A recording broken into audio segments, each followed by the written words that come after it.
शिवाजी विद्यापीठातील अकार्यक्षम निर्णय क्षमता नसणाऱ्या अधिकाऱ्यांना कायमची सुट्टी द्या। कोल्हापूर युवा सेना उभाटाची मागणी।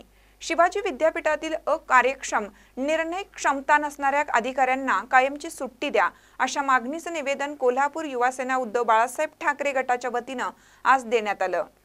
गेली अनेक महिने शिवाजी विद्यापीठमध्ये चालू असलेले पेपर फुटीची समस्या, परीक्षा विभागातील गोंधळ, हॉटेलची दुरावस्था, स्पोर्ट्स विभागातील बनावट प्रमाणपत्रे प्रकरण, निकृष्ट दर्जाचे बांधकाम आणि आता नुकतंच समोर आलेलं विद्यापीठच्या व्यवस्थापन विभागाची बनावट पदवी काढून चक्क चीनमध्ये वापरण्यात आली। या सगळ्यातून असं चित्र स्पष्ट होतं की विद्यापीठमधले अनेक विभागाचे अनेक अधिकारी फक्त आयाराम गयाराम पद्धतीने काम करतात।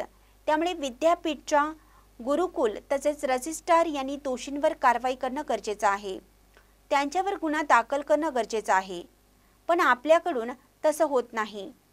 असं जर प्रत्येकाला पाठीशी घालण्यात येत असेल तर एक दिवस या विद्यापीठच्या नावाची दुर्दशा होऊन जाईल।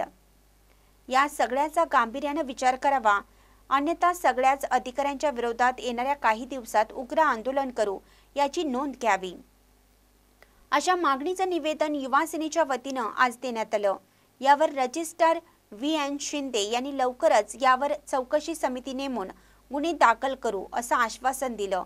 यावेळी युवा सेना जिल्हा प्रमुख मंजित माने, शहर समन्वयक चैतन्य देशपांडे, बंडा लोंढे, शहर चिटणीस अक्षय गाडगे, प्रथमेश देशिंगे, उपशहर प्रमुख कीर्ती जाधव, अभिषेक दाभाडे, विभाग प्रमुख वैभव पाटील, ओमकार रणवरे आदी उपस्थित होते। महानकरी न्यूजसाठी संभाजी चौगले, कोल्हापूर।